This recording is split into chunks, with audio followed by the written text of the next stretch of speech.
So it's 10:03, so we'll just go ahead and get started.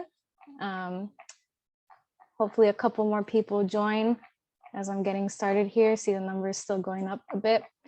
But yeah, welcome everyone to our landscape workshop. This is a landscape workshop on landscape maintenance and tree care during drought, hosted by Alameda County Water District in partnership with the Bay Area Water Supply and Conservation Agency.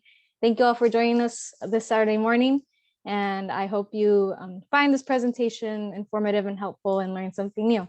So my name is Giselle Delgadillo. I'm a water use efficiency specialist at Alameda County Water District. And I'm also joined today by my colleague, Megan. Do you want to introduce yourself? Good morning, everyone. I'm Megan Marino. I work with Giselle at the Alameda County Water District as a water use efficiency specialist as well. Great, thanks, Megan. So we'll go ahead and get started. First, just a couple of Zoom logistics.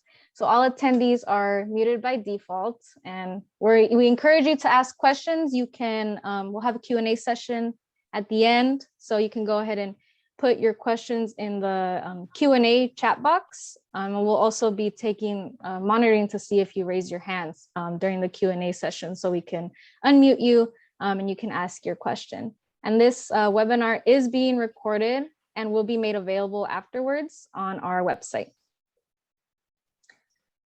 So we just wanted to talk a bit about drought and ACWD's response to current drought conditions. As you may have probably heard on the news, the state of California is experiencing a very severe drought. And as a response to that, ACWD is asking all of our customers to implement a voluntary 15% reduction in their water use in support of Governor Newsom's statewide request to reduce 15% compared to 2020 numbers. And as a response to drought, the ACWD is considering the adoption of a drought ordinance that would limit watering days, minimize water waste, and restrict other non-essential water uses. And we want to thank all of our customers who have continued to conserve water since the last droughts. That's very important part of our water supply, and we thank you. And as an additional response to drought, ACWD has launched the One Saves Water campaign.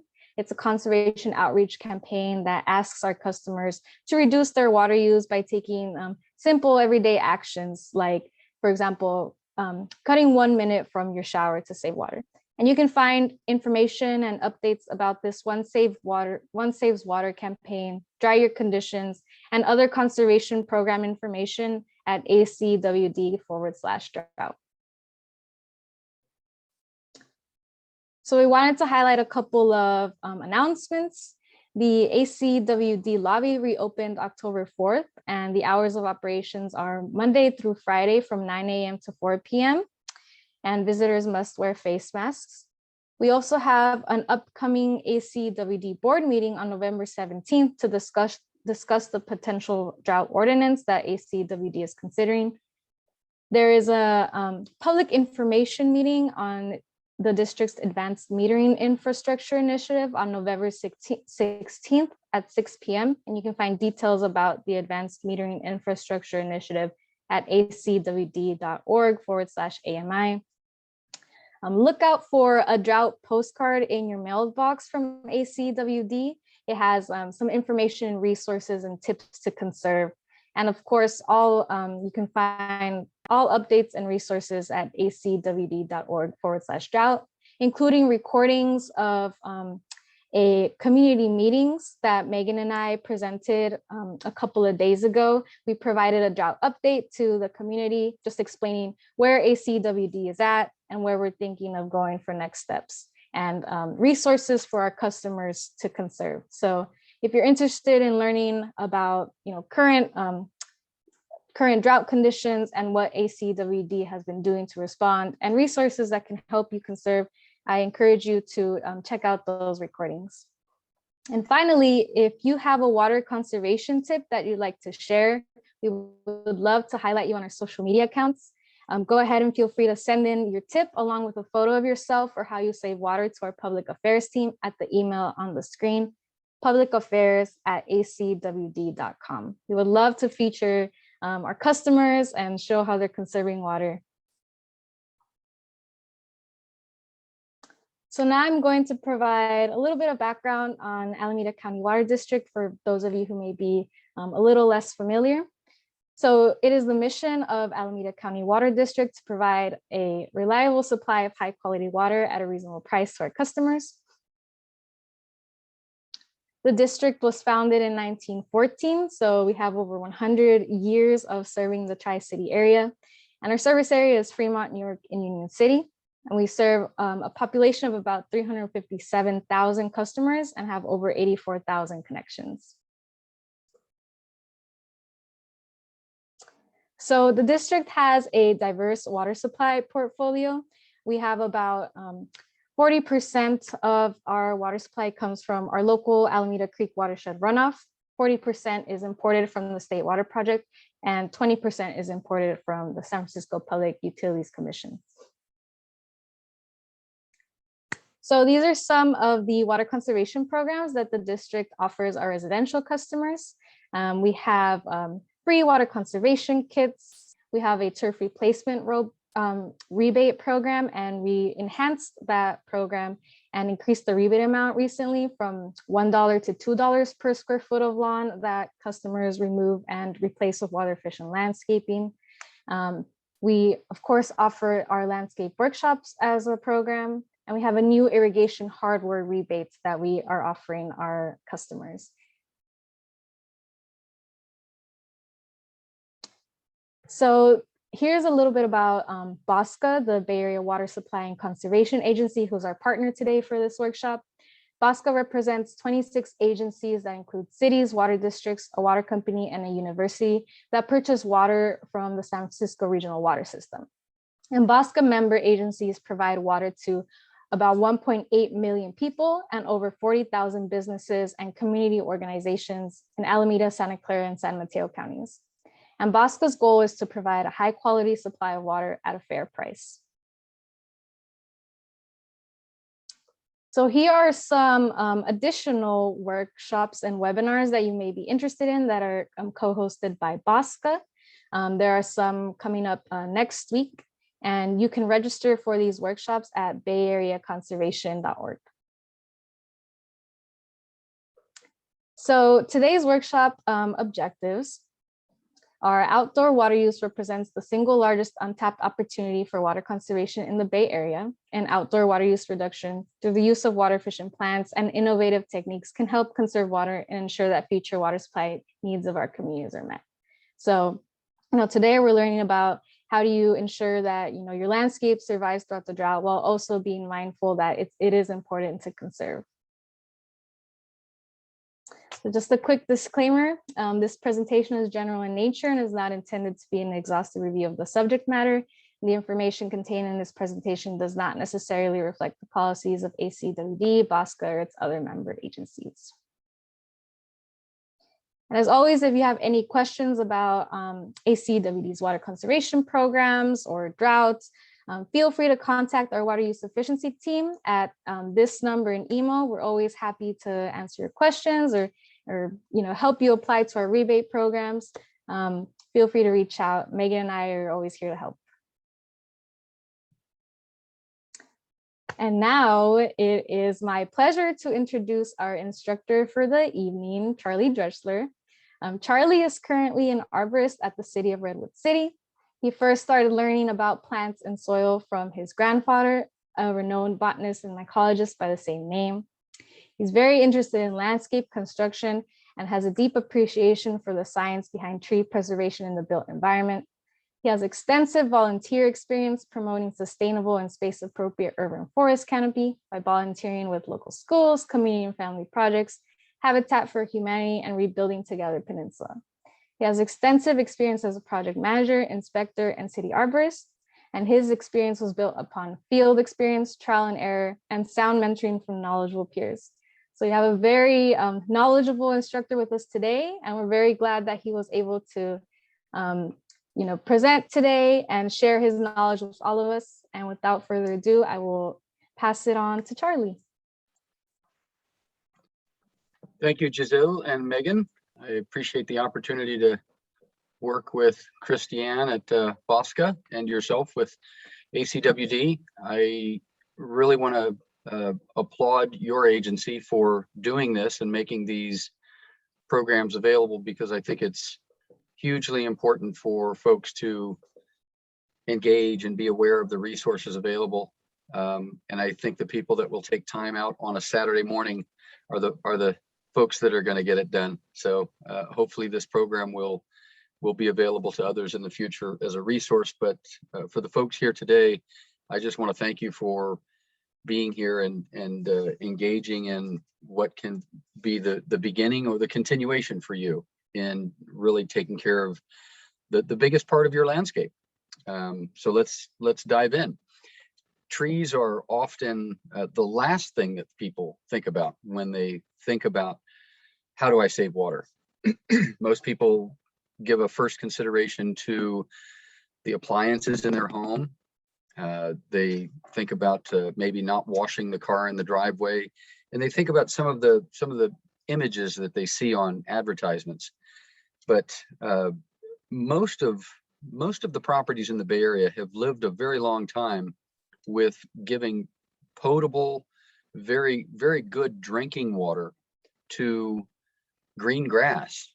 And most of us in our neighborhoods have seen that change from green to yellow, from yellow to brown. And we've seen that have its impact on our local sports facilities and athletic fields and parks. And I think it's super important that we have a feeling for how much water we've spent, how much money we've spent, how much water we've given to a large green environment that really is aesthetic in purpose, but doesn't necessarily serve the purpose that it could for you using your property well, or in different ways. Curb appeal for a property is super important for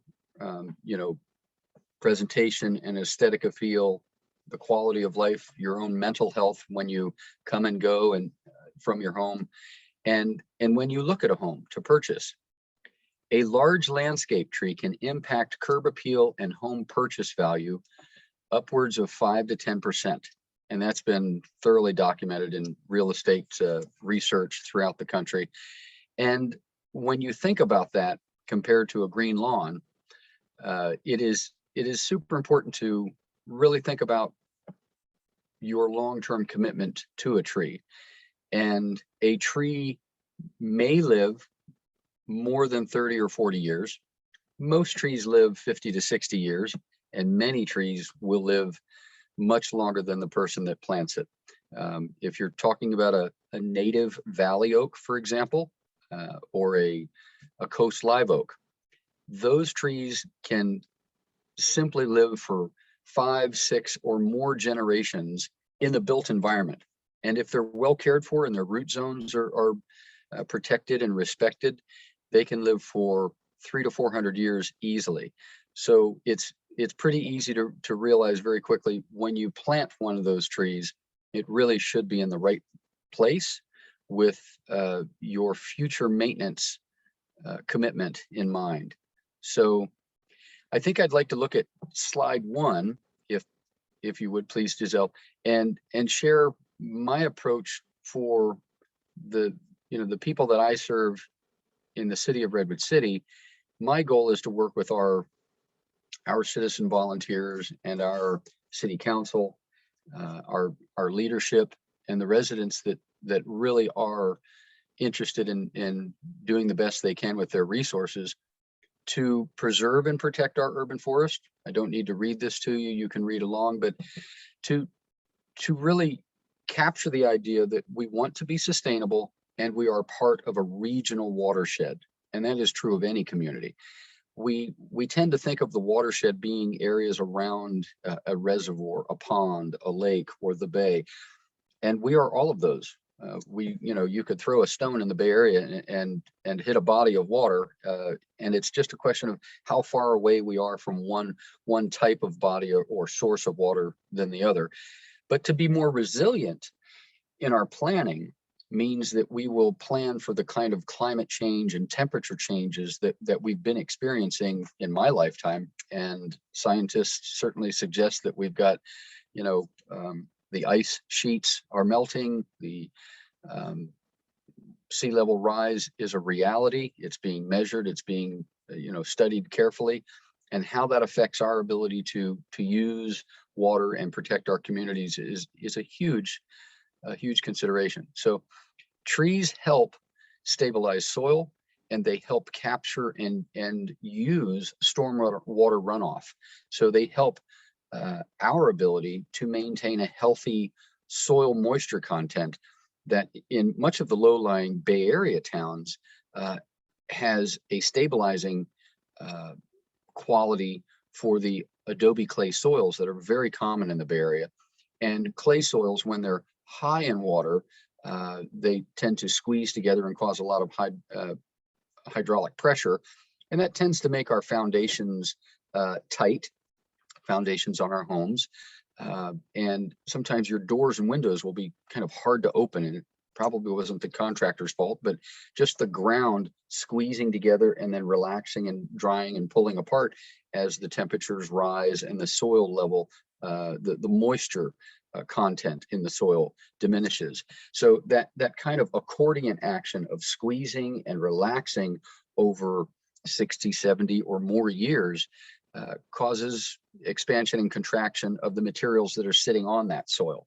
So the more that we do to provide a planted environment that can use, retain, and maintain a healthy soil environment, the more we will be able to use that soil to our benefit, to have large plants, green vegetation, edible gardens, and water-wise landscaping. That's super important. So the concept of making sure that we all understand we are in this Bay Area together, we are all part of a larger watershed, and that the tools that are available online are really there because you've got a lot of experts and regionally very experienced people that have tried and tested their options, their resources, the materials, the products that they recommend you use.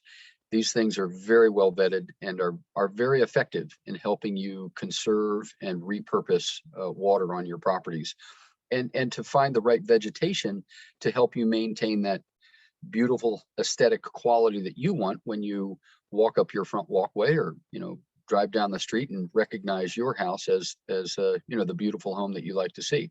So in an effort to mitigate tree removal, my goal is to help people select the right tree, find the right spot, and then understand how to take care of that tree or a group of trees. In advance of making a tree selection, if we could please go to slide 2, the most important thing for you to do is to dream.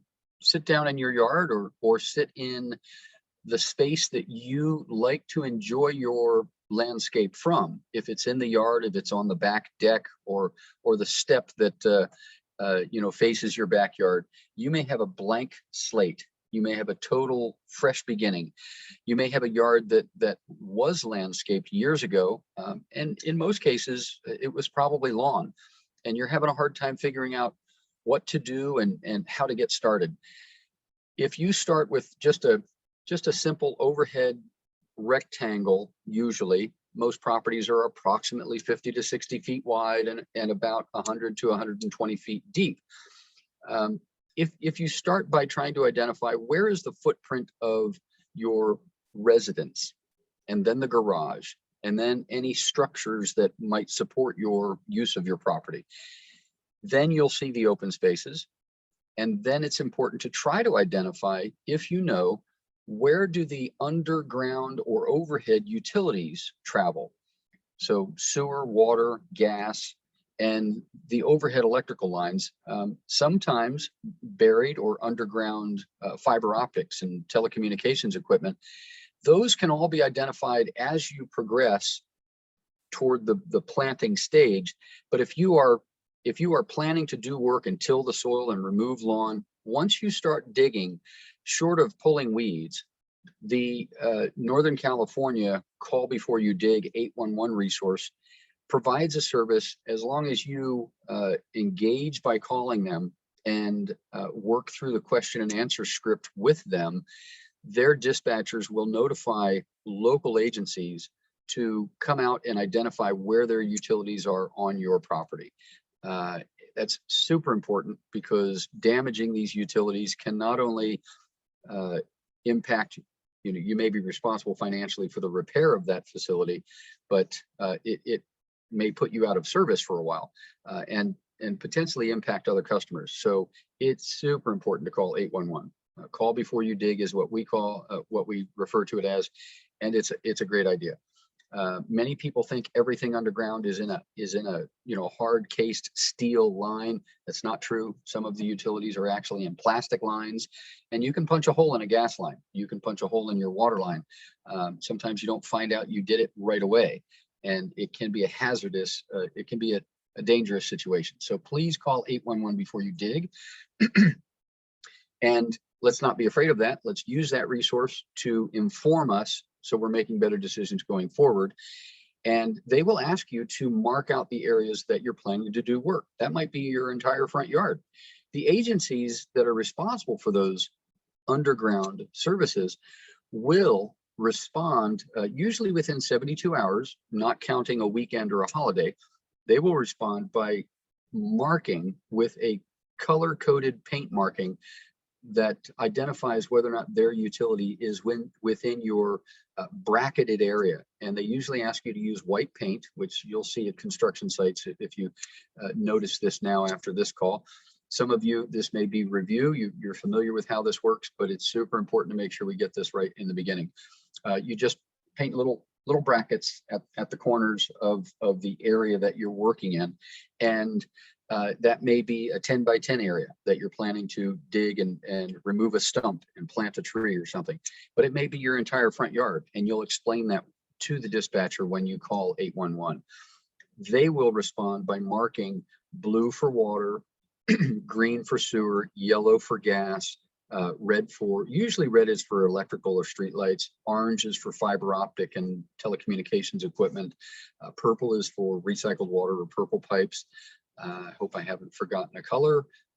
We got blue, green, yellow, and pink is usually a temporary survey mark. It's often used by city or county representatives when they're taking surveys and leaving temporary marks for consideration in plans and planning for construction.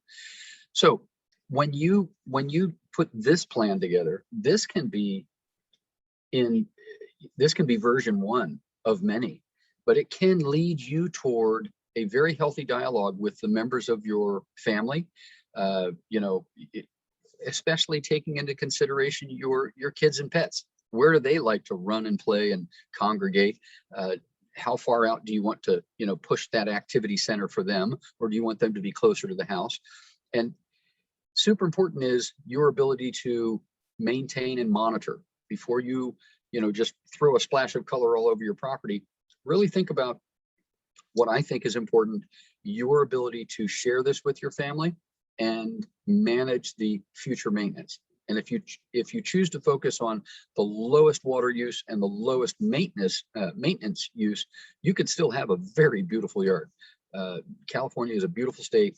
If you take a look at any of the Native Plant Society plant palettes, and any of the local regional or state gardens that put those plants on display. Certainly the resource that ACWD put up, the water-wise gardening guidelines, that resource will help you very quickly realize that you could have annuals and perennials and a beautiful yard year-round. It's just a question of how far you want to go and how dense you want this gardening commitment to be. So back to the plot plan. If you can put some shapes in this box and start filling up the box, you may decide that maybe in the backyard on the left side, let's say you have the typical house that's kind of near the middle of the lot, and you look out at your backyard, you might have a view of the garage on one side and half the backyard is open space and there's some bushes or things that you're not sure you want to keep. The open space could be defined by your future uses. Maybe you know that you want to put in a patio space. You want to do some other rigid or hard non-living improvements.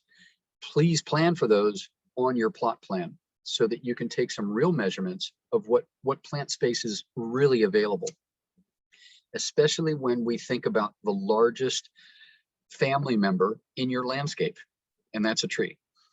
A tree should be looked at, pardon me, in my experience, like a person, like a person that you're buying a t-shirt for. This is the simplest explanation I give people when I talk to them about trees. There are small trees, medium, large, and extra large trees. And I usually wear a medium or a large when I buy a t-shirt, but you know, sometimes it's an extra large if it's a shirt that's not pre-shrunk.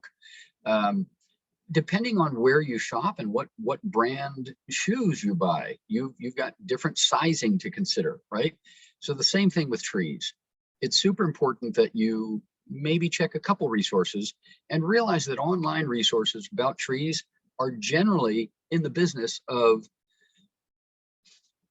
explaining the beauty and grandeur of a tree and the species of tree that you're talking about.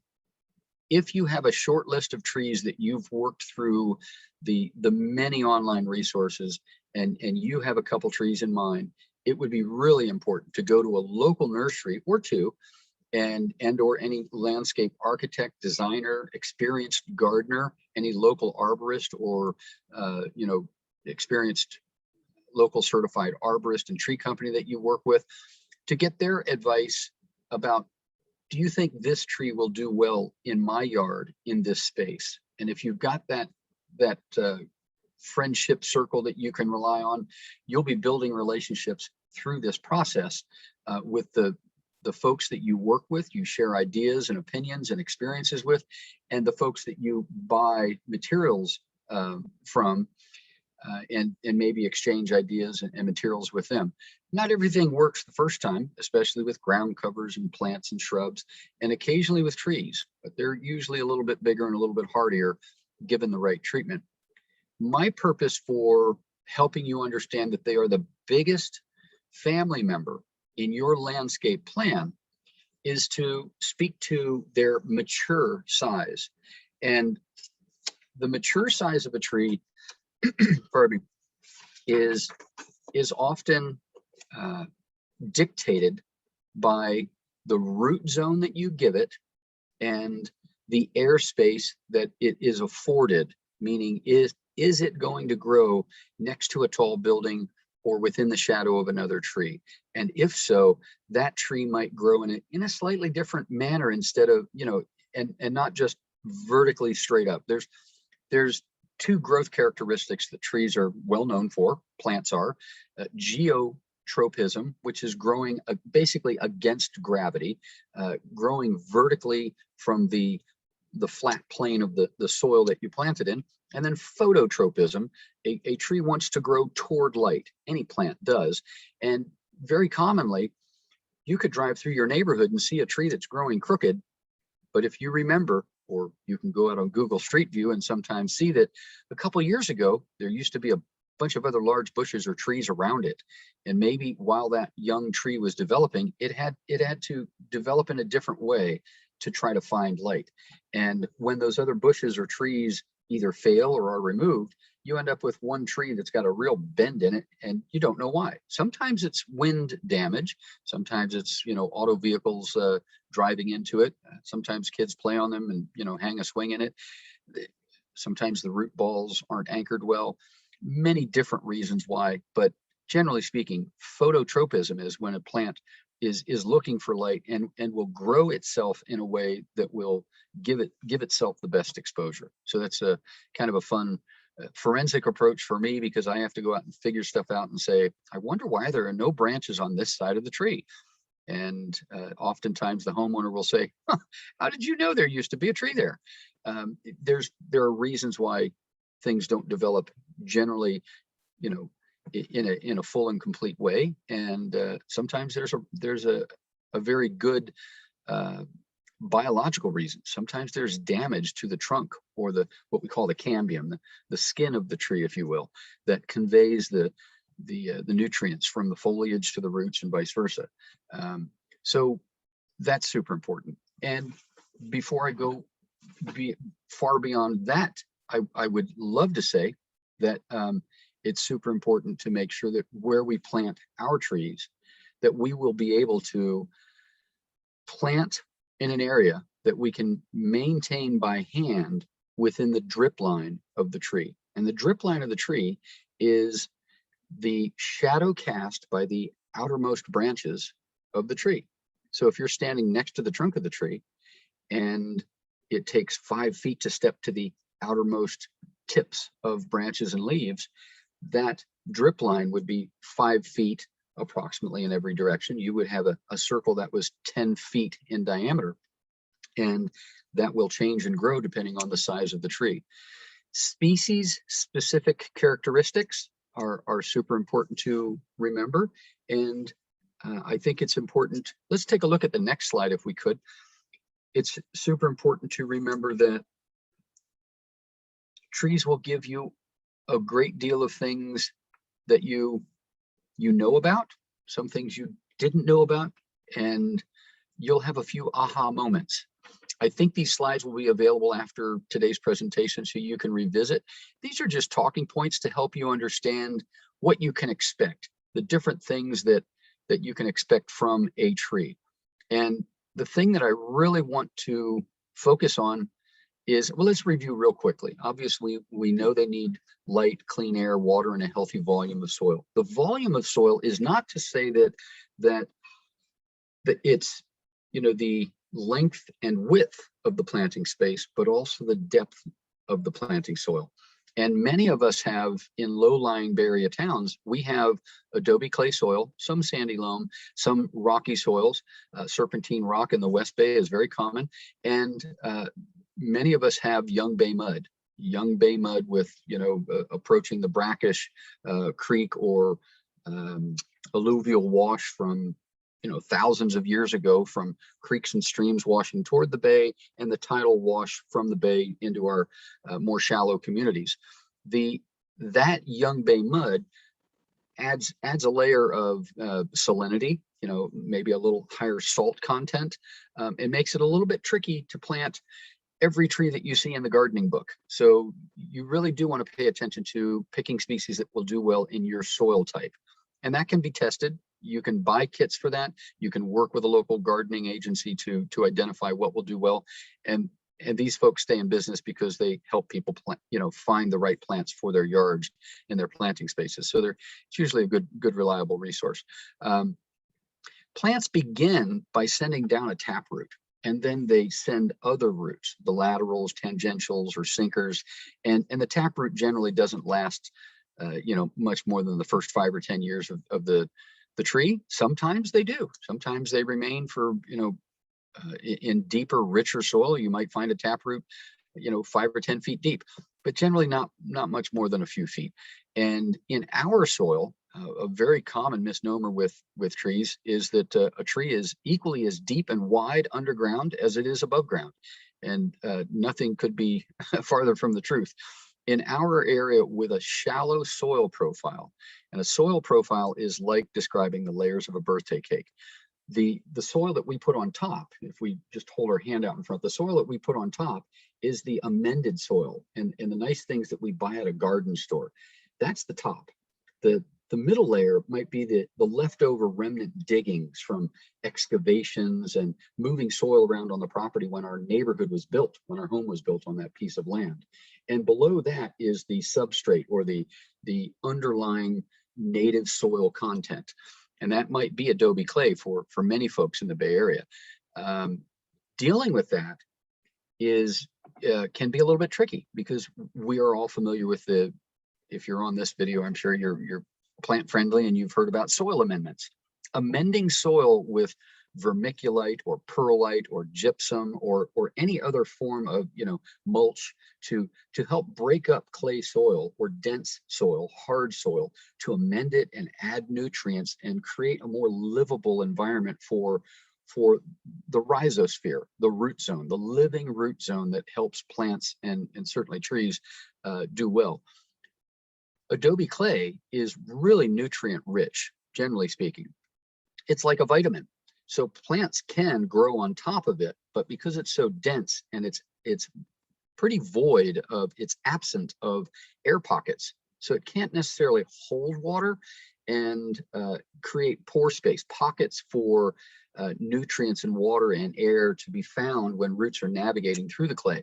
So roots will commonly grow across the clay and then become what we call surface roots. And they are commonly blamed. Many tree species are I think, victims of being called surface rooting trees. And more importantly, they are trees that can't penetrate the clay soil. And they were trees that were planted in our areas in very high numbers when 70 or 80 years ago, there were not a lot of large nurseries available when the Bay Area was growing by dramatic numbers, leaps and bounds. After World War II, the Bay Area experienced an incredible population boom, and the development led to large housing developers, builders, contacting Midwest and Western traveling nurseries. Those growers were asked to provide trees by the thousands, and they only had a few species that were popular in Midwest or Eastern states. So we have trees like magnolias, liquid ambers, or the Styraciflua. Liquid amber is the popular fall foliage tree with the little spike balls that drop on the ground, and not a lot of people like those, but they are a stunning, beautiful tree, and in the right place can really add to your property value as just a specimen tree. Camphor trees, Modesto ash trees. There's a long list of trees that were planted heavily in the developments throughout the Bay Area, and they weren't native to this area, so they did not know how to adapt as a living organism and grow slowly in this clay soil. And many folks, hopefully not after this video, will you won't make the mistake of planting something that grows fast and fills in.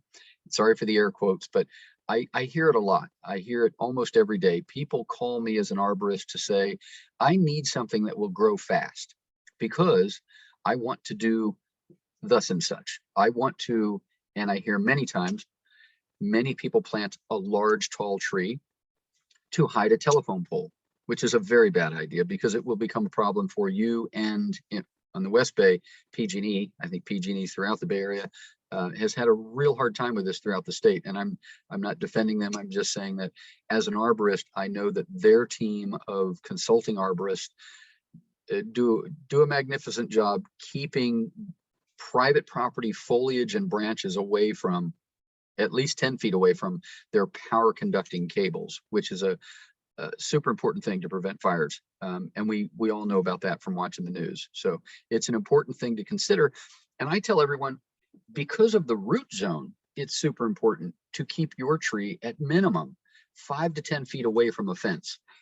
If we look at the smallest tree on any gardens, any nurseryman's or tree referral list, the smallest tree is going to have a canopy at least 15 to 20 feet wide. Very few trees are smaller than that at maturity. They're usually at least 8 to 10 feet from the trunk for the outer branches. And that would mean at least, 15 or 16 feet to more. And then the shape of the tree can change. So if you look at these images, you can see that top left, you might have something that's a little bit flatter and wide, maybe something that's a little bit more elliptical, the second one down on the left, and maybe lollipop shape on the bottom left. You've got the vase shape, or maybe the wine glass. You've got this very irregular, sporadic growth. And then maybe the classic conical, or people call those the Christmas tree looking tree. But the different shapes and sizes will be important for you when you think about not just how big will it get, but what am I planting it next to, and how far away should I be? So I'm not constantly pruning branches, or when I do have to prune, I have to prune in such a way that this tree looks irregular. It looks like I've, kind of had it at maturity, it might look misshapen. And to give the tree a little bit more room to grow might be a better way to save money and allow you to enjoy more of a tree, certainly leaving more of the tree for habitat for the little critters that enjoy using the tree or living in the tree. And that simply means, if to do that, you have to encroach upon another space that you wanted to use differently, then maybe going down in the size category of the tree that you're interested in, would be a thing to consider.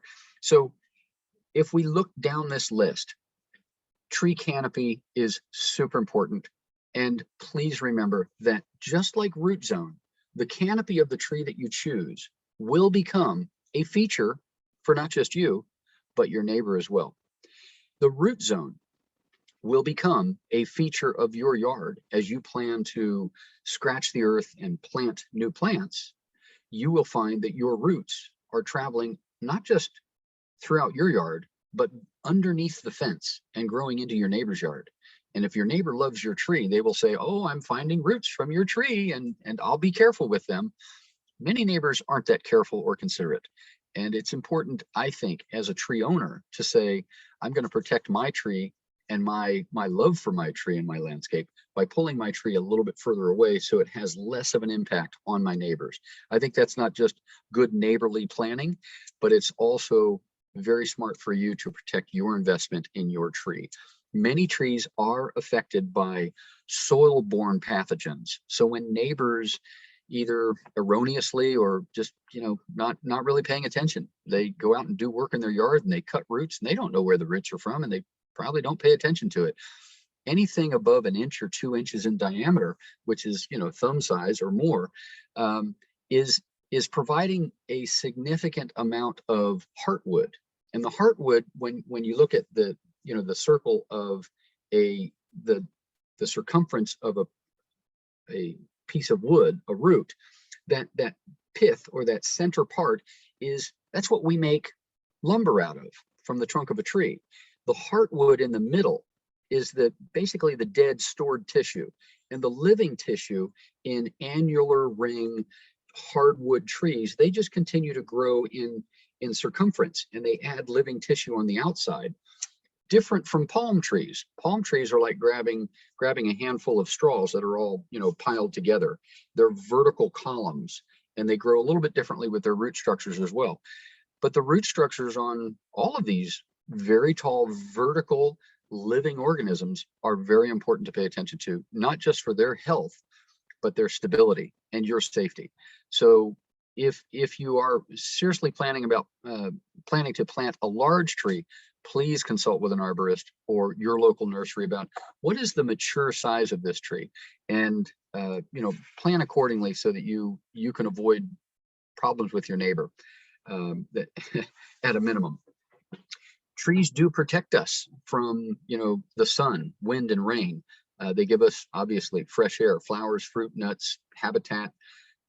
Super important for pollinators. And there are certain trees that are susceptible to some of the things that the insects and the birds and the butterflies and the squirrels and the raccoons will bring from nearby waterways, whether it's a stagnant pond or pool, which should be treated for different reasons, or if it's a nearby creek or stream that these critters might be landing in to clean their food or gather food, and then lighting and landing or making habitat in your tree.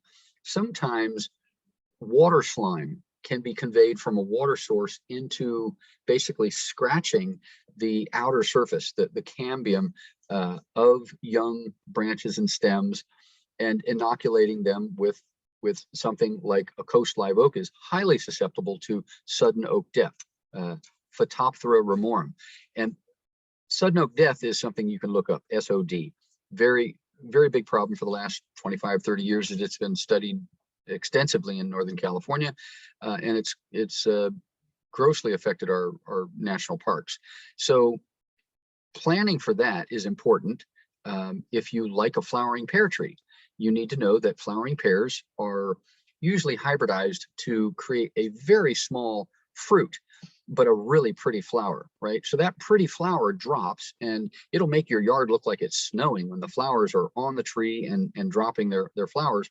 But then it produces a little fruit, a very miniature pear, about the size of the fingernail on your smallest finger. And it has a little bit of skin and pectin around the seed. And then they drop. And that does provide food for some animals, but during that process, pear trees are very susceptible to fire blight. And it's called fire blight because it kind of looks like the tree got burned. And sometimes it's little brown patches throughout the canopy. Sometimes it'll be the whole half of the tree.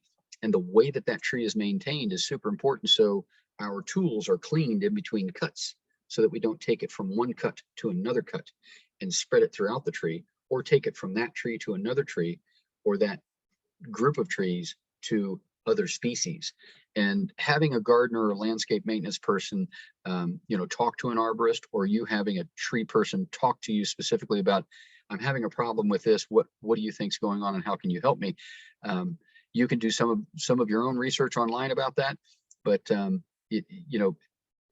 basically you get what you pay for. If you put a little time in and learn about these plants and their conditions, you can take some really simple steps to clean your tools as you work, and to prune and clean, and not just cleaning the canopy with appropriate cuts, but also cleaning the debris off the ground and putting it in containers, not leaving it as mulch, because some of that affected or infected leaf debris can spread the pathogen, because it will, fungal spores, for example, will just blow around and redisperse themselves, but critters will walk on that and then take it back up into the plant again. So quickly spread. So let's move on to the difference between tree canopies and losing their leaves annually. Those are deciduous trees, and some trees that are evergreen. And paying attention to the location. If you go back to your plot plan, you can think about, what is the location and the sun's path on my property? Where will the best location be, so I can not just enjoy some shade or some privacy or some screening from a busy roadway. I have a second story window, and I want some privacy from my neighbor's backyard. Sometimes buying a pair of shades might be a better thing to do, or some nice drapes, instead of planting a 2-story tree in a small yard that's going to become a problem for not just rubbing against the house and having to repaint your house. And some people that maybe the first generation that planted the tree, or the second generation family members or new home owners will have a concern about that tree's too close to the house. The roots will lift the foundation. The tree branches will be used by folks by critters to climb onto the roof, right? So there's just a cascade of impacts later on that you can think about, now using this to consider. So I would say, let's see, trees can bring balance and context to your landscape. They can, if you're into symmetry, you could have 2 trees perfectly placed, or you could have 1 tree and then balance the landscape around it. You could have a more natural, random number of 3, 5, 7, and you could have some real fun with that. I would tell you, one of the best landscaping cheaters is to drive around your neighborhood and see the yards that you really love and appreciate in your nearby climate, soil type, and available space. Lots of similar size. See what some of your neighbors have done, and maybe if you're interested, ask them for referrals for who did this work for you. They might have some really great stories for you, and they're probably very proud of their landscape, so they're probably willing to help beautify the neighborhood as well, right? And then let's talk about the last couple points. The trees have buttressing root forms. So a tree comes down to the ground and then starts to flare out, like the buttressing formations on the outside of old churches and schools and cathedrals.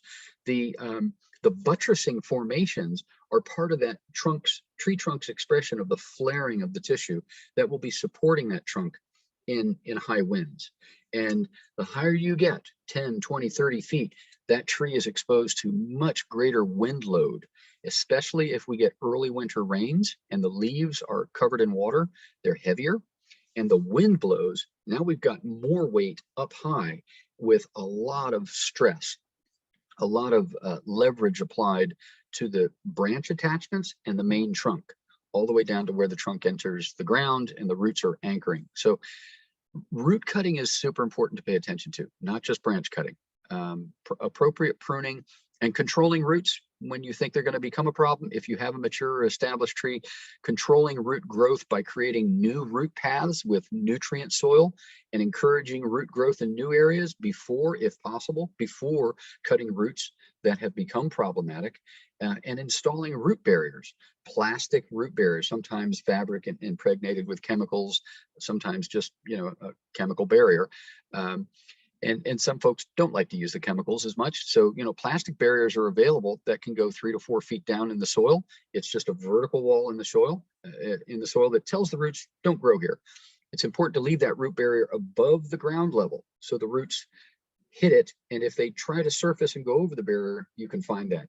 Many people plant barriers and they leave them 3 to 4 inches above the ground, and then they get tired of looking at the root barrier, so they cut it flush to the ground, and the roots will simply grow over the root barrier. So that's very common. And then trees definitely need protection to, within their critical root zone to flourish and be sustainable. Let's move to the next slide, if you would, please, and then we'll look at my version. This is just a tool of many that I create for.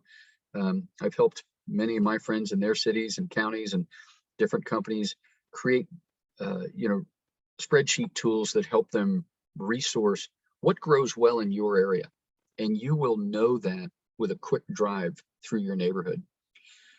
If you've got an iPhone, not an ad for them, but they have an iLeaf. You can take a blank piece of paper and hold the leaf up to the page, take a picture, and iLeaf will try to identify the plant for you. And they get pretty close. They usually narrow it down to 2 or 3 trees. And there are many of those tools coming online very quickly. But a real quick look at this master tree list, I want to refer you to just the size categories: small, medium, large, and extra large, starting with evergreens or deciduous. Each category, we give the scientific name, the botanical name, and the common name. So if we look down at the bottom for extra large trees, deciduous, there's 6 varieties, and the taxodium, the bald cypress, is a very popular tree, but it's not native, it's not drought tolerant, and it's not conducive for recycled water, right? So we could look across those categories. You can find some really great resources, and I would strongly recommend that you use these resources, and don't be afraid. The next resource I'm going to show you is incredibly valuable, but it's a little overwhelming, and you just have to work through it. Pull a highlighter out and start highlighting the things that you like, and maybe grab the plant palettes, the plant lists that you like, and have the Western Garden Book or other plant resource.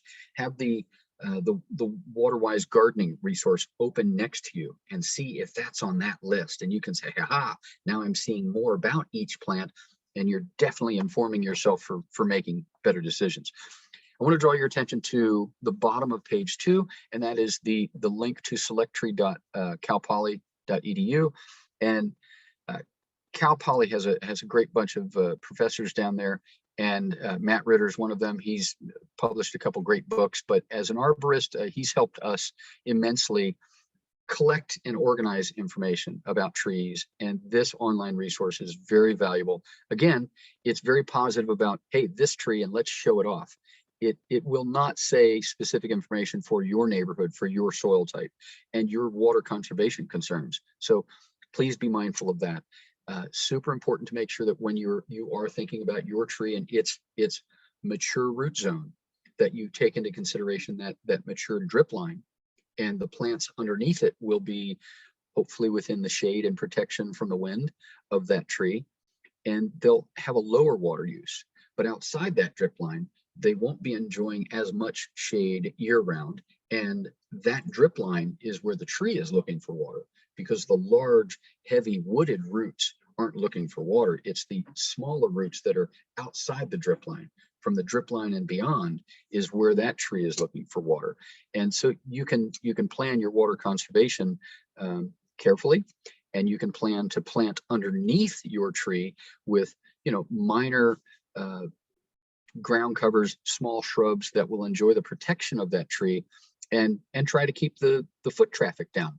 Cover it with wood chip, large wood chip, 3 to 4 or up to 6 to 8 inches of wood chip that insulates the soil, prevents weed growth, and prevents those seeds from germinating. But you can open up a hole, plant a ground cover, plant a small shrub or a flowering plant that will do well under the protection of a tree, and then plan to use your water more wisely outside at the drip line and beyond.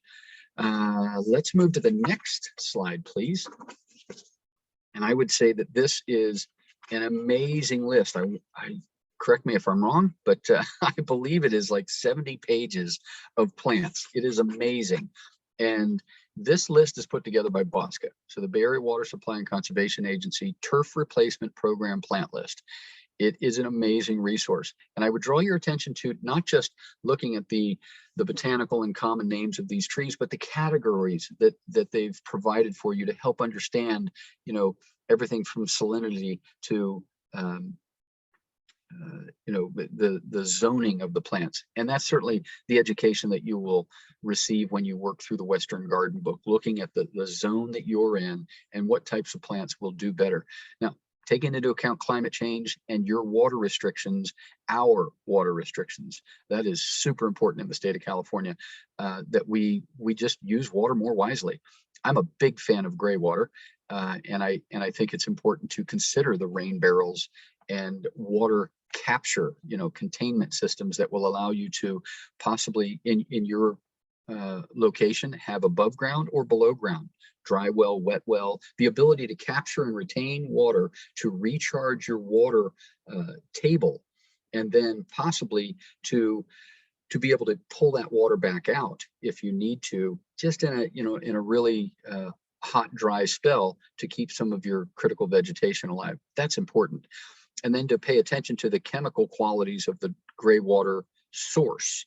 The water that you're providing for your vegetation, especially if it's edible, is important. So please be mindful of that. That is a super important caution that you will need to pay attention to if you're using your gray water for edible plants. Okay, the next is, if we could move to the next slide, please. The next slide refers to a more specific in looking at soil types and areas. We try very, very diligently to narrow plant lists down to the soil, the water source, and the environment that they're living in. And this is a list that we, as a city organization, our Public Works Department in Redwood City hired just a world-renowned author, Nelda Matheny and Jim Clark. They're a married couple that is just super experienced with tree work, research, consulting arborists that are very well known throughout the state and the world.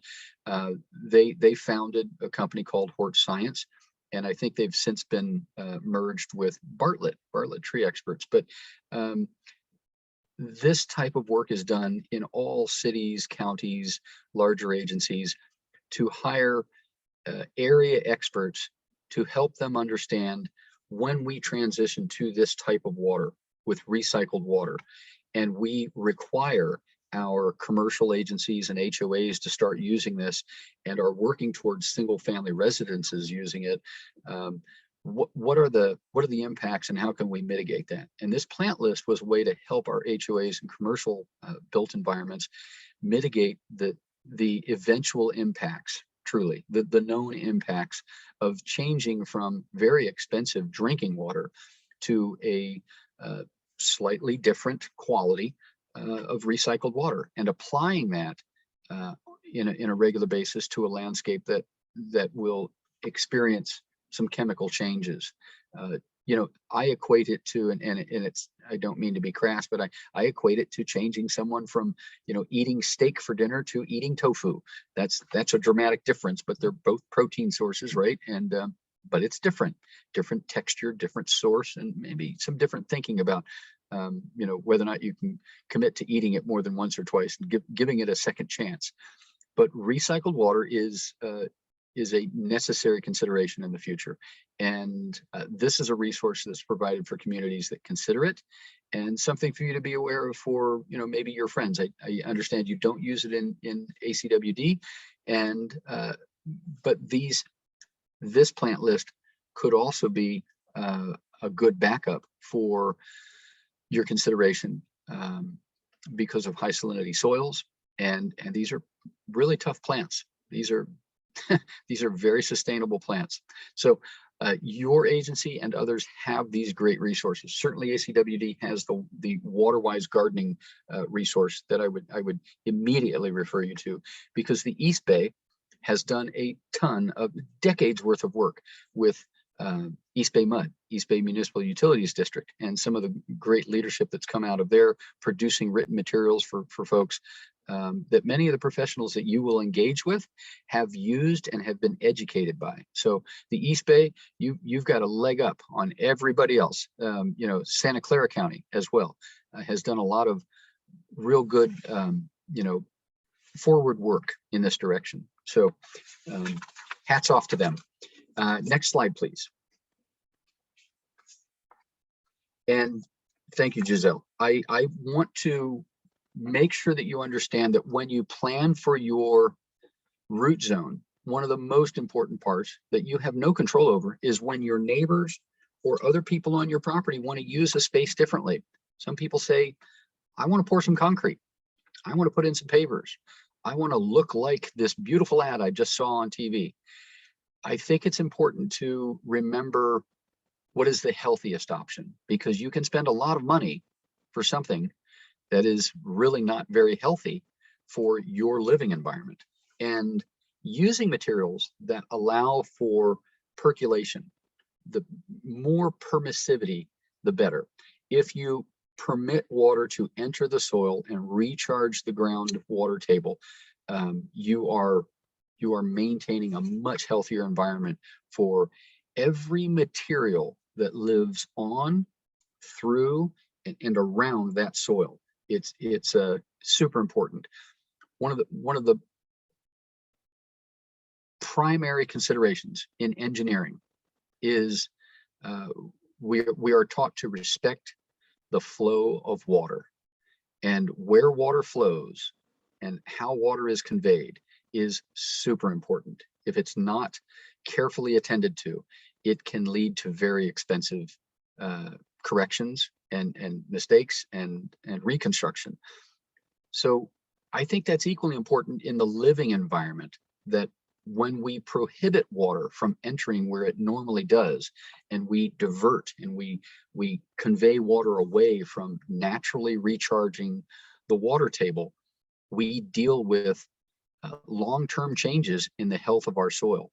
And it's so easy to fix by making conscious choices to avoid concrete, asphalt, pavers.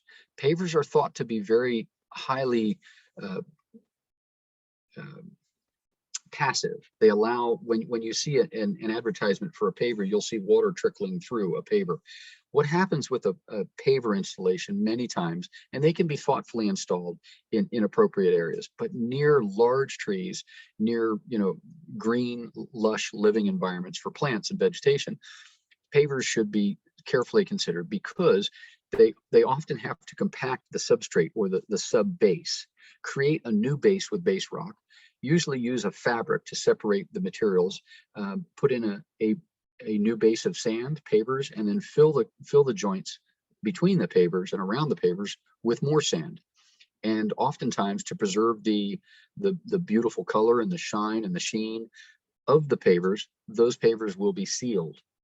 And when the sand fills the joints, and the pollens and silt and dust that blows will collect, you'll know you have a water collecting environment when you see moss or mold growing on the joints in your paver walkway. You'll know there's water collecting and sitting there, because it can't go anywhere and it's sitting. And once that sand and dust fills the joints, it's not penetrating.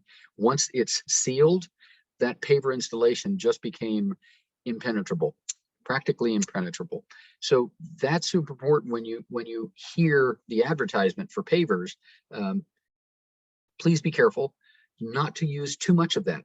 Consider things like separating the pavers, incremental walkways that allow for vegetation and irrigation and drip irrigation, flexible lines to travel around and under, and you can very easily maintain mulch and wood chip to cover and separate those spaces. You can intersperse some native grasses and ground covers so that you're not tripping when you move from one stepstone to another, and the spaces can be relatively tight for certain portions and they can stagger.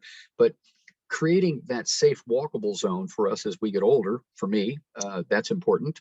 And I just want to encourage you to not give up your whole yard to concrete, because if you make good choices about weed control and weed abatement, you can say no to concrete.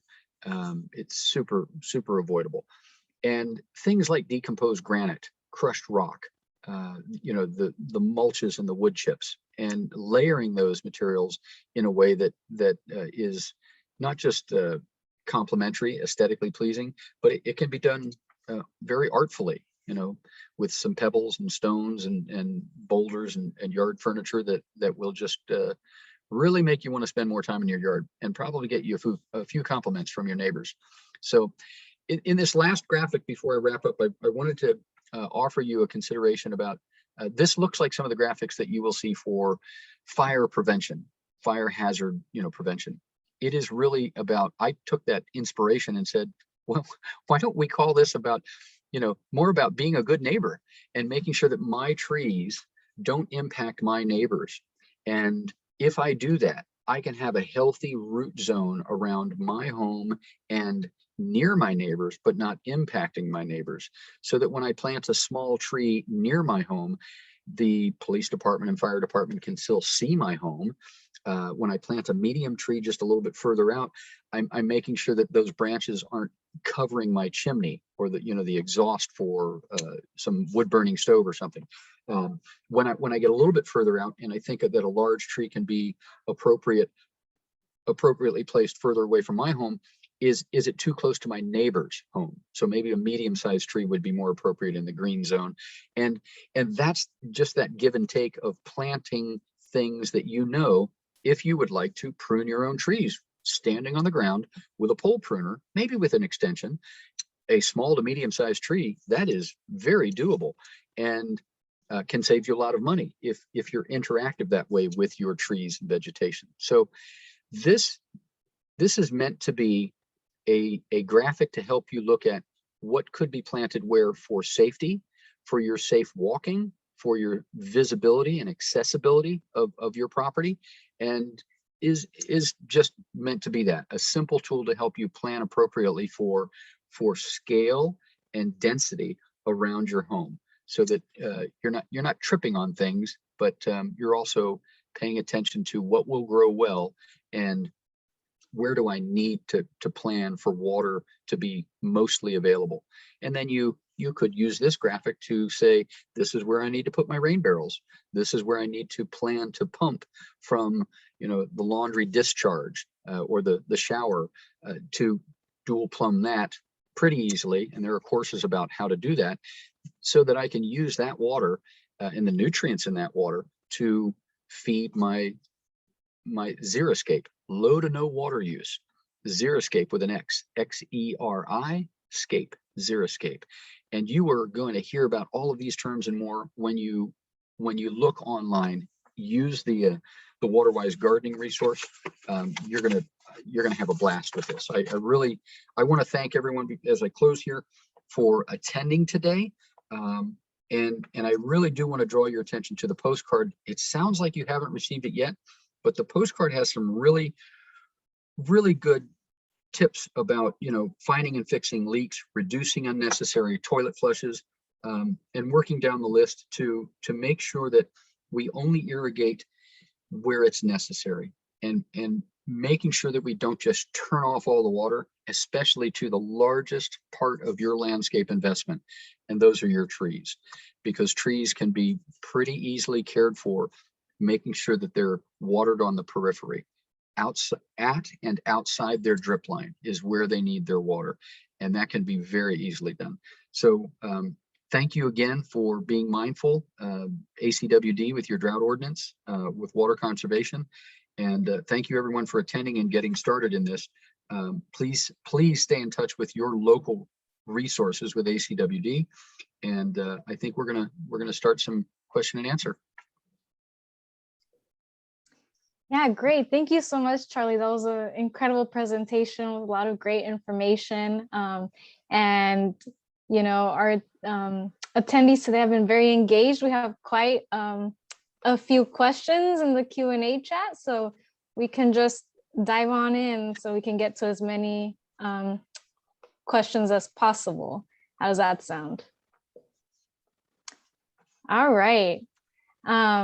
So I'll start it off and then we can go down the list. So we have one question that says, I planted 2 Japanese maple last March, about 5 feet each. When is the time to start trimming so that it will take shape? I guess my first question is, what shape are you trying to provide or create? Most trees will have a genetic expression of their natural form, and that form can be changed by their proximity to other structures, growing or non-growing. But you know, they're called biotic or abiotic influences on a tree. So there are living influences and there are non-living influences. The most important in my experience, and you've hit home for me, because I have a collection of Japanese maple trees, and they're beautiful, small, decorative specimen ornamental trees. And you know, ornamental trees are a little bit different. They have been widely used, highly studied, and hybridized and cultivated into a very specialized group of trees that they're known worldwide. Everybody loves a Japanese maple. When you look at them, they're stunning. They're like the well-dressed kid at school, right? Everybody notices that kid, but you know, not me. So, all right, Japanese maples are very susceptible to wind burn because their leaves are so thin that the wind will steal the moisture on the underside of the leaf. And that moisture, those moisture droplets, are used to facilitate gas exchange in the air. So that robbing of the moisture from wind movement causes those leaves to curl up and look brown. And what is the natural reaction to a leaf and a tree that looks brown? We want to water it. So Japanese maple trees are very easily overwatered. And they're, generally speaking, they could be treated like a riparian tree. They like to be just above the moist soil. They like to dip their toes in the water a little bit, but they like to be planted just a little bit higher than the average. And it's important to keep that soil nice and airy and healthy and not soggy and wet. I would say that you should look around your tree and look at the shape that it is creating for you, and please don't over prune it. Please don't make your Japanese maple tree look like a rose bush, which is what a lot of people do. A lot of people will buy an expensive, high quality plant and then try to make it look like something else. So you bought a Cadillac, if you will. Try not to make it look like a Volkswagen. No offense to Volkswagen fans, but you know, you've got a big glorious tree when it comes to stunning specimens, and we don't want to trim it down and make it look like a small, you know, energy efficient, fuel efficient compact car. It is a small landscape tree. They can be short-lived if they are over pruned. So I would be very careful to touch base with someone in a nearby nursery. Look for an online course about pruning trees. And if you have a gardener or landscaper that says that they can do it, please, before you let them prune your tree, please ask them for pictures or an address where they have pruned a Japanese maple tree for a few years, because it will take a few years for a Japanese maple tree to really start to look bad. And you can get stem dieback that leads to branch dieback, which will leave you with a partial canopy. And it is often because the wrong cuts are being made at the wrong time of year, and sometimes with dirty tools. And that's super important. We know this as people that mow our own lawns. We mow the lawn in the front and we chop down a few weeds, and we go to the back and we mow the lawn in the back, and somehow the weeds from the front yard went to the backyard because the lawnmower just spread the seeds all over. Gardeners do that when they don't wash their mowers between visits. And smart gardeners, the old gardeners, they turn their mowers over and they brush out the underside of the mower before they put them in their truck. And that's just, you know, that's a brief insight. When you start pruning trees, you do want to make cuts just above the bud, approximately at a 45-degree angle, and making those cuts in a way that you know will direct future growth, but not leaving too much dead wood, remnant tissue that will become food for fungal spores or insects. And that's true of many plants, but I would strongly recommend that you be very careful, make sure the tree has lost all of its leaves, and wait for the first couple weeks of cold weather. I often wait well into winter, so the tree has had plenty of time to restore and reuse all the nutrients from that stem.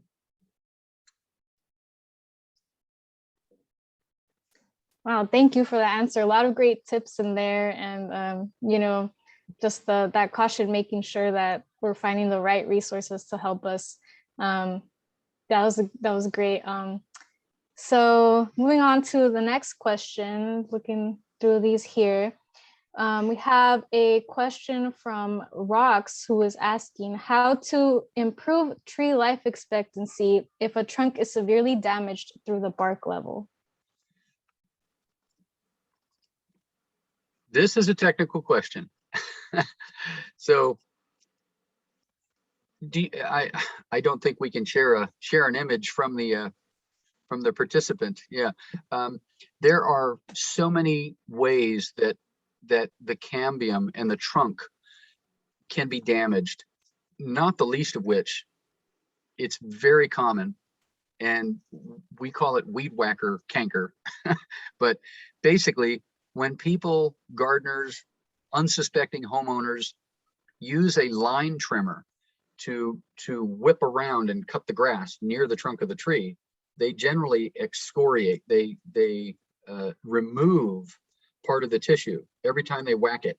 And sometimes a weed whacker will send the line all the way around the trunk and it gets stuck. And if you've ever done this, you know the first reaction is to pull hard. And when you pull hard, you basically strip the cambium, and that's called girdling. That's called girdling the tree.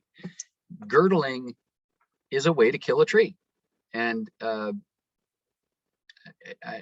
you know, George Washington was blamed for cutting one down, but a lot of people get in trouble for girdling trees.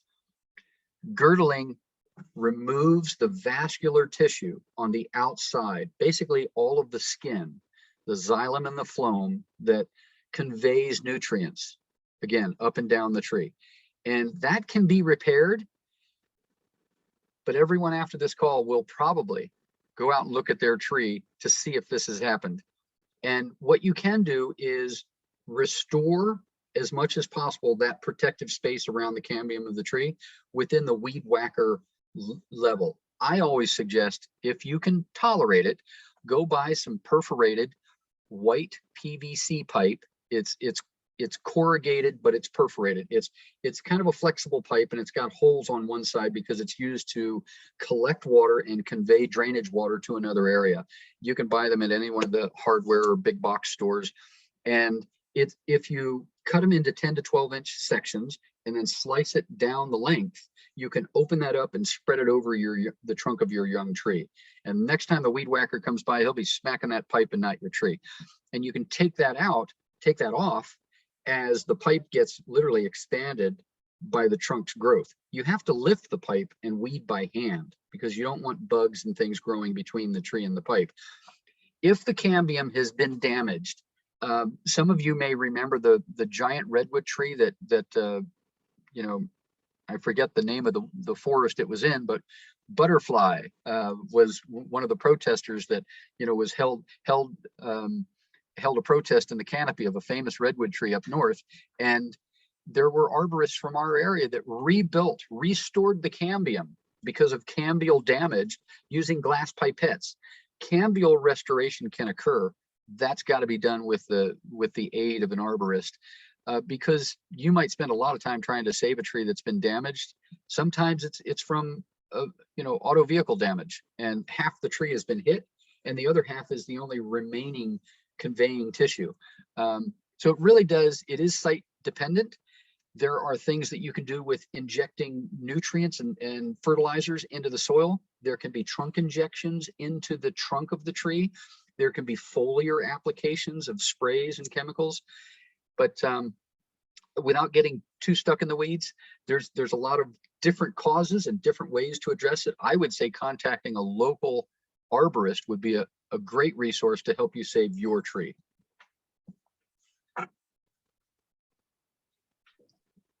Great, thank you for those tips, Charlie. Megan, do you want to take over and ask some questions from the Q&A? Sure, thank you. There's some great questions in here.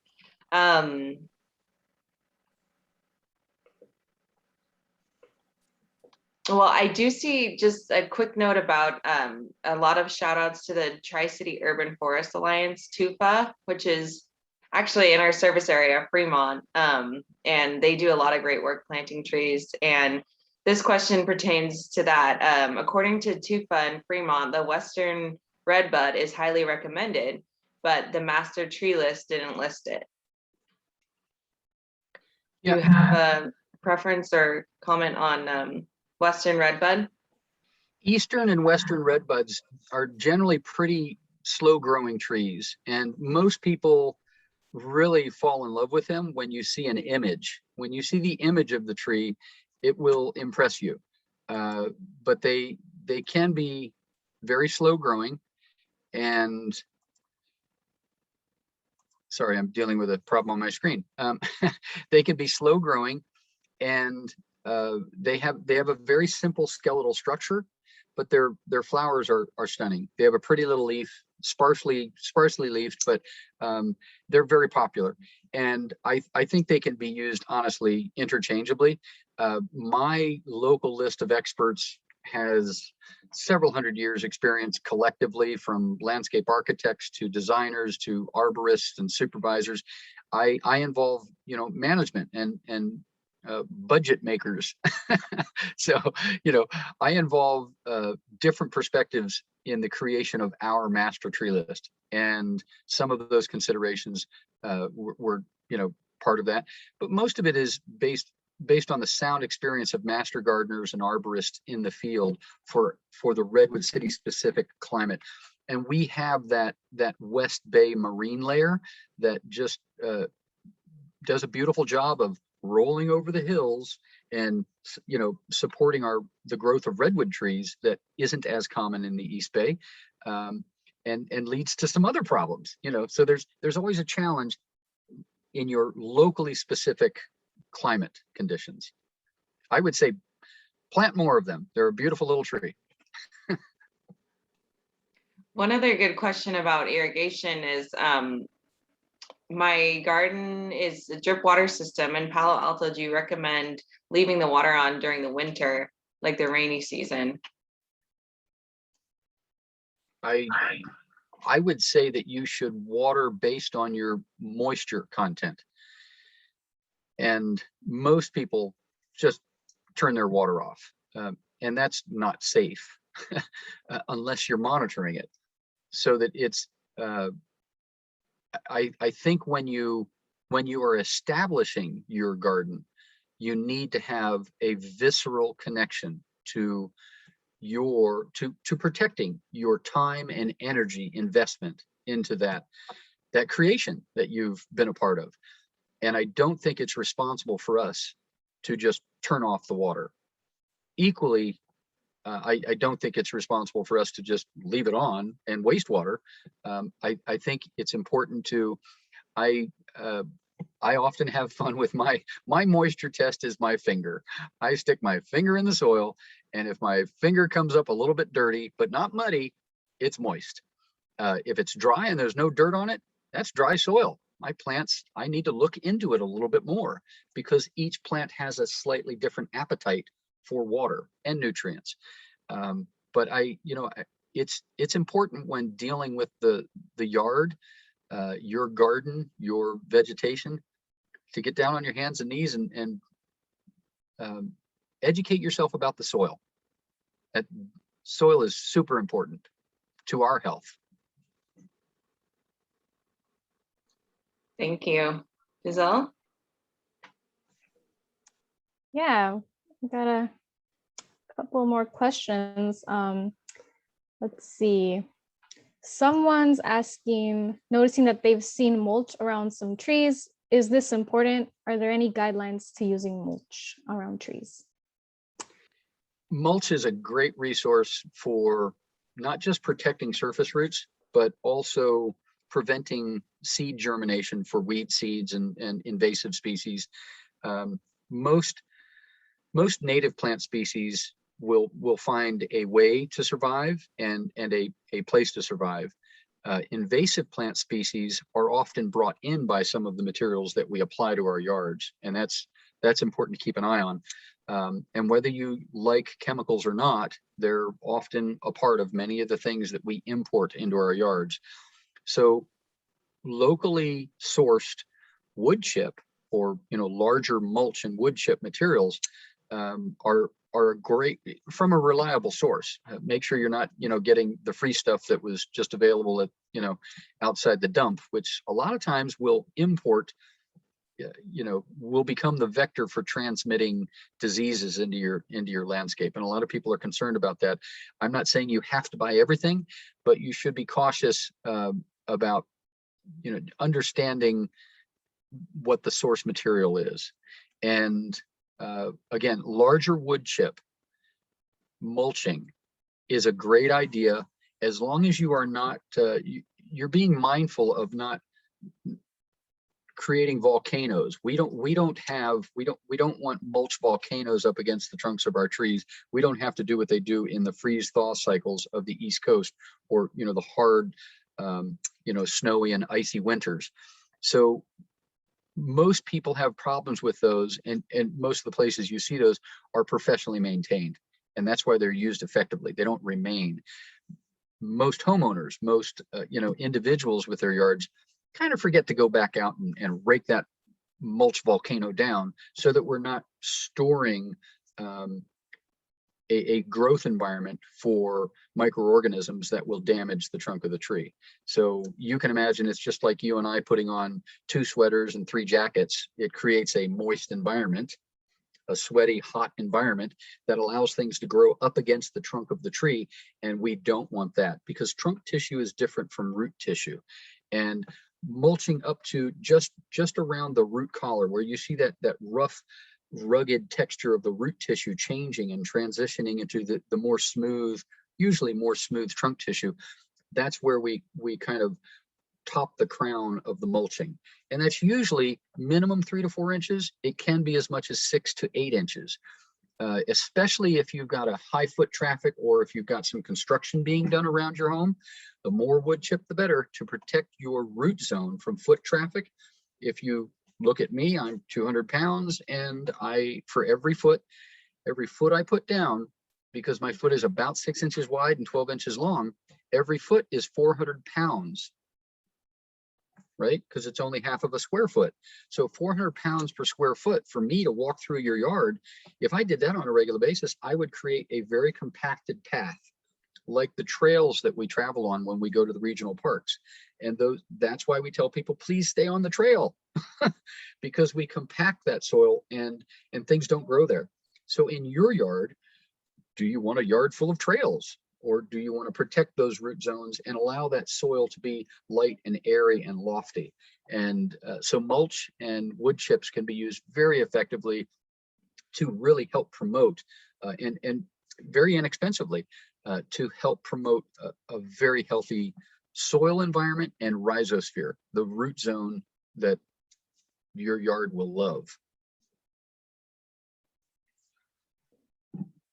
Great, thank you, Charlie. And we are at time, but if you have a couple of more minutes to spare, maybe we can take one or two last questions and then wrap up. Sure. Yeah, and folks can also raise their hand if there's some comments they want to make.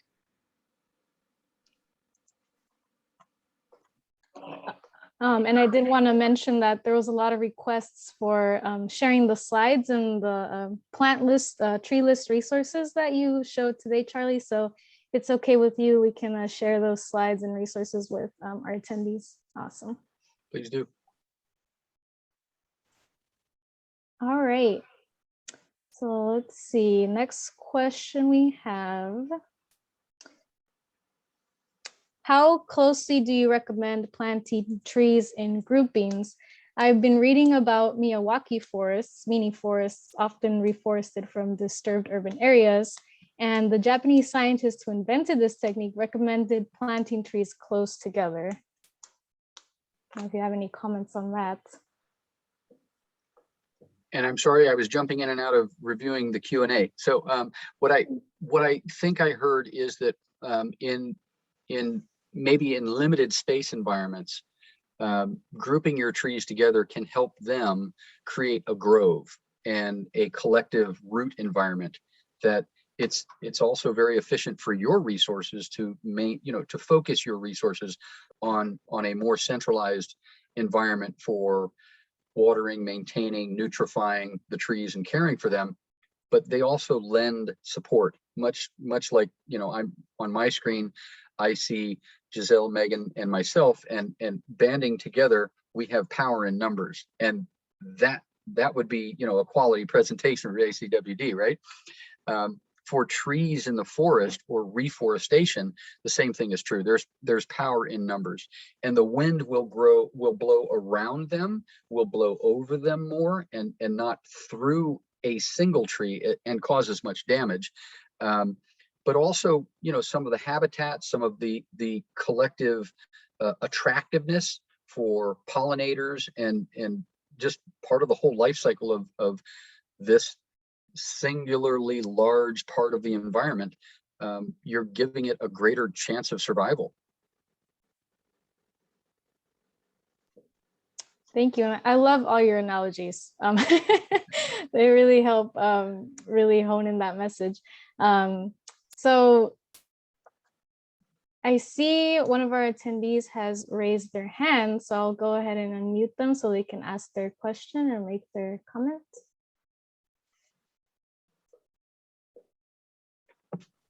Okay, thank you very much. It's really, really helpful. Thank you so much. We have a camellia tree along our fences. Used to have a beautiful bloom, but somehow a few years since 2 or 3 years ago, it's just bloom. They just make the buds and not bloom, and they die as buds. And I'm just wondering, is there anything I can do about it? Thank you. Sure. Are they along a fence that's shared by either the public access or a neighbor's yard? Neighbor's yard, yes. Yeah. Neighbor, yes. Are you aware of any soil disturbance or construction on the neighbor's side of the fence? I mean, they remodeled some landscaping, and I didn't really poke into their yard, so I'm not so sure. I mean, yeah. Camellias can be susceptible to, and it's a slow growing, large shrub, small tree, generally referred to as a shrub, but they're beautiful. And I wish more of their flowers smelled more because I think we would see more of them, but a pretty hardy shrub. And what I suspect is that there may have been some soil compaction or root removal on your neighbor's side of the fence. Worst case scenario, the perimeter of a construction site is often highly desirable because it's part of the space that we call setback in urban planning. That setback space is a required space for approvals and permitting, but it is often used during construction for the storage and washout of materials. So people that are doing plaster and stucco and paint often either store materials or wash them out in those peripheral areas. And many other materials are stored in those spaces. That would be the worst case scenario for your shrubs. The best case scenario is that maybe the neighbor had a different plan and they just cut a few roots, and you could talk to them about that and about amending, mitigating the damage and amending the soil on your side to help nutrify. You could, consult with a local gardening group. BAGA is the Bay Area Gardeners Association, and it's a great resource for identifying, a professional gardener in your area that is using their professional resources to improve their skills and knowledge and their connectivity to, solutions for situations like this. I would suggest that you talk to your neighbor and find out, we're having a problem with our shrubs, and it's a little thing, but we want to make sure that we understand it, and maybe that it doesn't get worse. Is there any chance that we could, look at this together and understand it? You don't want to threaten your neighbor. You don't want to, you want their cooperation, but you also want them to understand that maybe they enjoy the beauty of your shrubs, and if they could just help you make that collective decision, you could arrive at a reasonable win-win situation. It could be soil fertilization, it could be more water, and because we've had the heat spike, we've had a couple heat spikes earlier this year that I think have been very hard on some of our regular vegetation. I noticed in the notes, agapanthus, there was a question about some agapanthus, which is a real water-loving plant. And the agapanthus they were not the beautiful fireworks display of, flowers this year because of our heat spikes.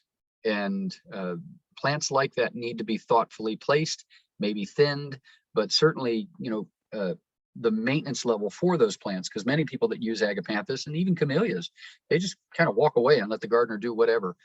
But when our plants have the assault of these prolonged heat spikes of temperatures in the 90s and 100s that we're just not used to, our plants are not used to them either. So we need to make sure that we, improve their environment, their care, fertilization, and water during those times, just like we cover our citrus when we have a frost.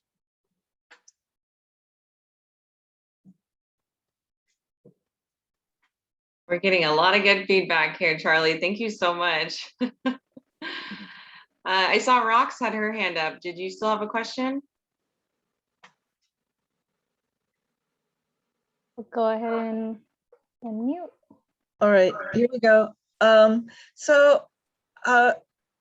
We have a lot of mature trees in our neighborhood, and my friends and I have been talking about what to do with our trees after if we stop watering our grass. Worried about, what happens to the trees. It's okay if the grass dies, but like large trees, I've got 5 in my yard, and my neighbor has, one huge tree in her front yard and trees along her back fence, large trees.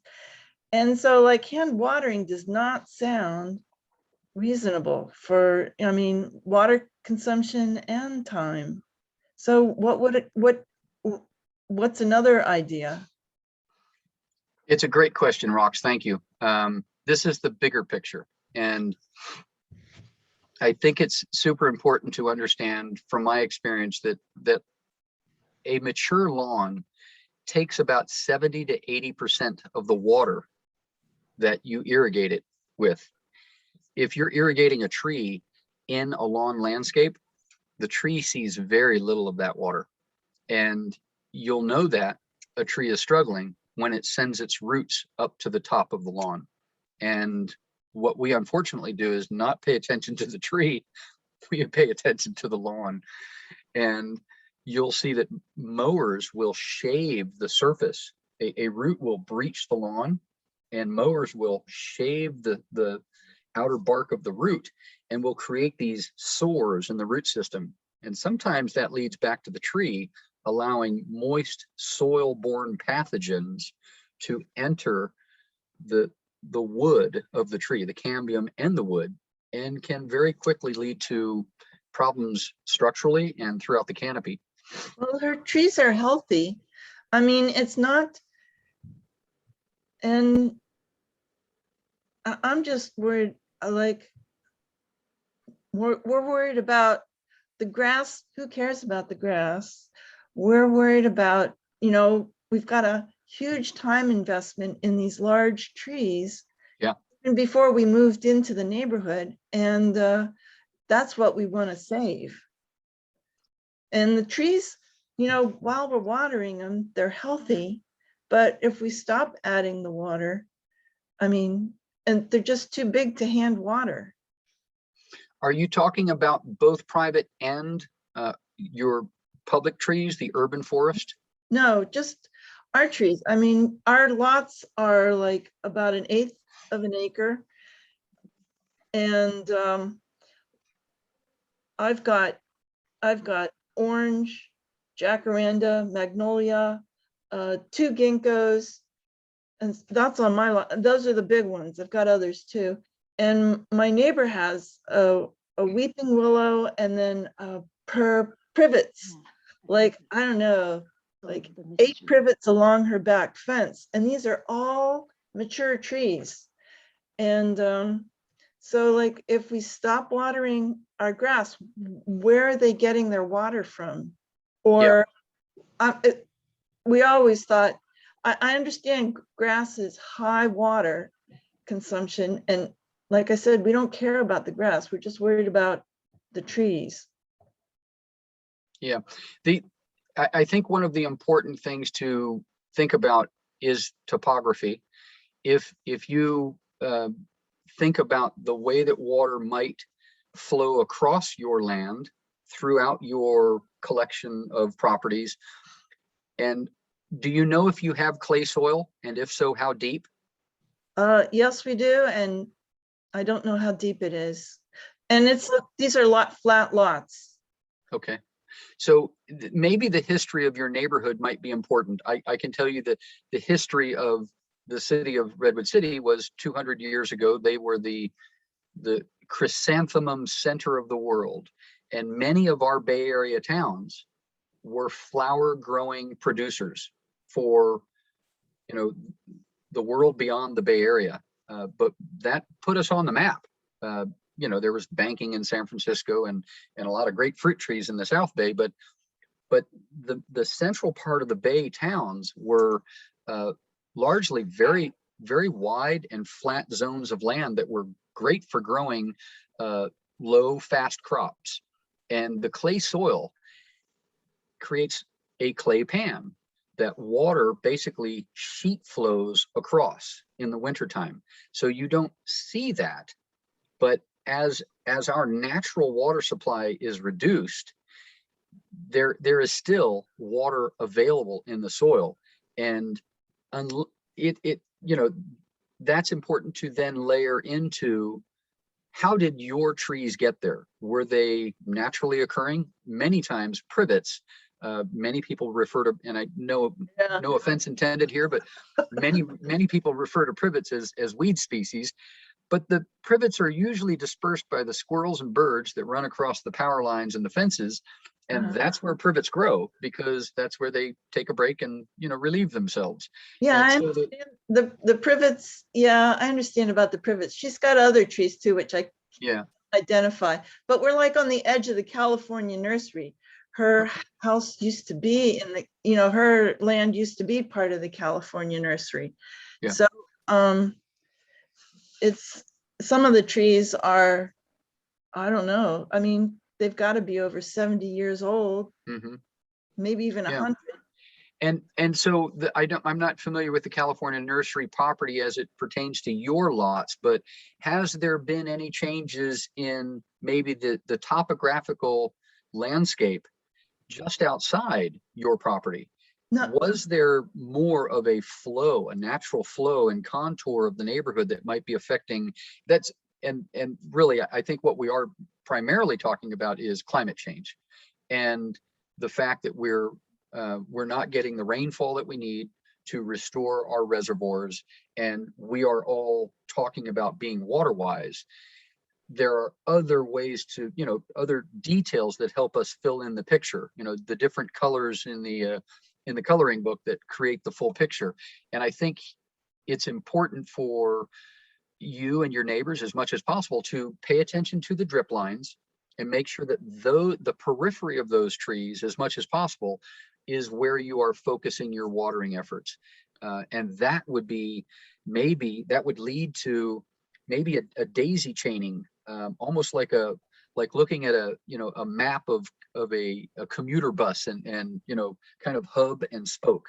You could create the hub of a rain barrel, and the spokes could be the avenues that you disperse that water to ensure that your most important vegetation receives water when it needs the most help. And that hub and spoke design in your yard could be artfully done, could be tastefully distributed to make sure that these large specimens have the best chance at survival. These other perspectives I'm trying to add will probably help you in the long term, but I think most importantly right away is that you focus on the drip line of each of these established species. And it may be important to triage your yard, more importantly, with your most important and most valuable specimens first. Your jacarandas are a very sensitive tree, but they like a hot environment. A willow is famous for finding water. So how is the willow tree doing? it looks good to me, but she's still watering her grass. So, so it sounds like we have to install some like artificial watering, whether it's gray water or, just add the water ourselves, either by hand or, which isn't like a time possible thing, or through a drip system. Yeah, Definitely. Rox, I just want to add too, because I totally feel you on how time consuming that would be to like hand water everything. And especially during drought conditions, when we're asking people to reduce their watering days on lawn, we do still want to maintain the trees, right? And so what I would encourage you to do is perhaps like renovate your landscaping to where you can install like drip or bubblers that would be a more efficient water use for the trees. So we offer rebates to take out the turf and replace it with water efficient landscaping. And if you would do that, you would have the opportunity to install an efficient irrigation system or a gray water, or rain barrels, things like that. I don't know if you'd be interested in. Yeah.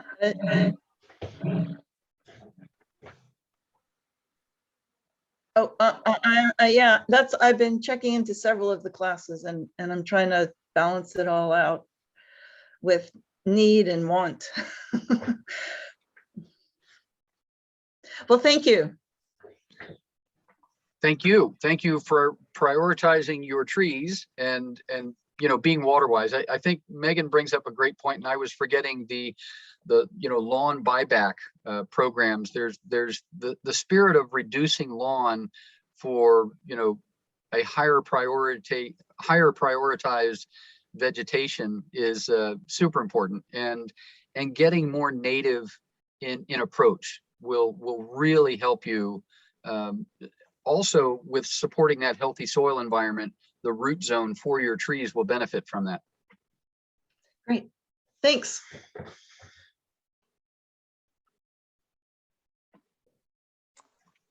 All right. Well, I think we got everyone who raised their hand to ask their question.